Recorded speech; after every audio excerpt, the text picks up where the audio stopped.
because they didn't want them in the area, they moved the juveniles stupidly because they're dumb and don't pay any attention. And of course the juveniles didn't have anybody to teach them how to be elephants, so they became crazy and they were fighting. And somebody finally said, we need a grandmother here. That's right. And they sent the grandmothers up and the juveniles learned how to be elephants and everything settled down. No, when we look at the black community sometimes, everybody wants to bitch and moan about the kids. But if we have their fathers and their brothers and their uncles in prison all the time for very minor things that other people get community service for,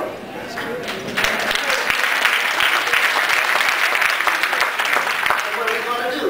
The juveniles do what they can to protect their community. And they too gather, but they too are going to be compromised. But the object always, which everybody knew, was that little baby. Because that's the only thing that you can take and put in the zoo, is the little baby elephant. The juveniles are now going to be shot and scattered also. So now we have the baby elephant. And the little baby elephant has a decision to make, and it's a hard decision.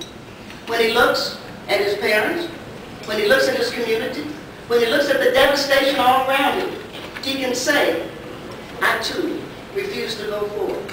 I will lie here with my people. I am ready to cash this in. I do not wish this journey to continue. I have a great admiration for the Africans who were enslaved, who were captured and enslaved, because they too could have jumped over on the side and said, I do not wish to continue this journey. They too, having come here, could have refused to eat, could have refused to do anything, could have run away, could have been shot down. But somebody had to say, I want to tell the story. That little baby had to make a decision, despite all the sadness that he saw. He made a decision, no matter what it was costing him, in his time and in his own heart. He made a decision to tell the story.